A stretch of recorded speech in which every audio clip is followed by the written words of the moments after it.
गांव के लोग अभी भी पोंका के स्पाइरल सिग्नेचर के हिप्नोटिक ट्रांस में थे। गांव के लोग अभी भी पोंका के स्पाइरल सिग्नेचर के हिप्नोटिक ट्रांस में थे। ऊपर से नीचे, नीचे से ऊपर, सबका बैलेंस पोंका के हाथ में था। लेकिन इस बार कुछ अलग था। यूएफओ के केबिन में पोंका की आंखें हरी चमक रही थीं और एक नया बटन जगमगा रहा था। सीक्रेट टशन मोड। गद्धेराम ने चीख कर पूछा, पोंका, ये क्या नई चाल है तेरी? पोंका ने स्पाइरल में हाँ किया, लेकिन इस बार उसका हाँ भी इतना उल्टा सीधा था कि सब और कंफ्यूज हो गए। मुर्गी देवी, जो एक मुश्किल योगा पोज में हवा में अटकी हुई थीं, बोली, पोंका, तुम हो क्या आखिर? कोई एलियन, सुपर हीरो, या बस हमारे गांव का एक रहस्य? पोंका ने जवाब में सिर्फ एक अजीब सीटी की धुन बजाई। ये धुन ऐसी थी जो सबको एक ही समय में नाचने और सोचने पर मजबूर कर रही थी। गद्धेराम ने चीख कर पूछा, पोंका, ये क्या नई चाल है तेरी?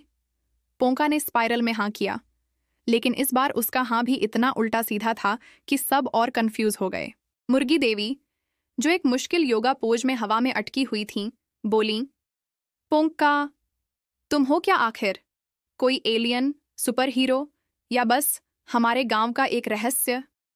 पोंका ने जवाब में सिर्फ एक अजीब सीटी की धुन बजाई। ये धुन ऐसी थी जो सबको एक ही समय में नाचने और सोचने पर मजबूर कर रही थी। अचानक लल्लू बार्बर की तावीज वाली उड़ती बोतलें सतरंगी रंगों में चमकने लगीं। चिंटू 47 और पिंटू 94 के लेजर पॉपकॉर्न बार अपने आप आतिशबाजी में बदल गए। डीजे बेल ने अपनी भारी आवाज में अनाउंस किया, लेडीज एंड जेंटलमैन, पोंका के यूनिवर्स में आज सीक्रेट लेवल अनलॉक हो गया है। पीट का ब्रेन भी कंफ्यूज हो रहा है, और इसी के साथ हवा में चल रहे डांस बैटल का अगला लेवल शुरू हो गया। गधेराम यूएफओ के पंखों पर मूनवॉक कर रहे थे। मुर्गी देवी बिना ग्रेविटी के ट्रिपल पिरुएट कर रही थीं। लल्लू बार्बर शैम्पू की बोतलों से और भी ज्यादा रंगीन हंगामा मचा रहा था। और तभी यूएफओ के केबिन का एक छोटा सा हैच खुला। उसमें से सिर्फ पोंका की परछाई और थोड़ी सी चमकती हुई ऑनरा दिखाई दे रही थी। कोई भी साफ साफ नहीं समझ पाया, पोंका आखिर है क्या? एक पल के लिए पोंका की परछाई किसी आम गांव वाले इंसान जैसी लगती थी, तो अगले ही पल उसकी स्पाइरल एनर्जी से पूरा यूएफओ चमकने लगता था। मिट्ठू उस्ताद ने कंफ्यूज होकर चिल्लाया, पोंका, अपने सीक्रेट का कोई सुराग तो दे, वरना मैं मुर्गी देवी को कभी प्रपोज ही नहीं करूंगा। पोंका ने एक अल्ट्रा स्पीड स्पाइरल स्पिन किया और यूएफओ के दरवाजे बंद हो गए। और पूरे गांव में सिर्फ एक आवाज गूंजी, पोंका, कभी नॉर्मल नहीं, कभी उल्टा, कभी सीधा, कभी इनविजिबल। और तभी यूएफओ के केबिन का एक छोटा सा हैच खुला। उसमें से सिर्फ पोंका की परछाई और थोड़ी सी चमकती हुई ऑनरा दिखाई दे रही थी। कोई भी साफ साफ नहीं समझ पाया, पोंका आखिर है क्या? एक पल के लिए पोंका की परछाई किसी आम गांव वाले इंसान जैसी लगती थी, तो अगले ही पल उसकी स्पाइरल एनर्जी से पूरा यूएफओ चमकने लगता था।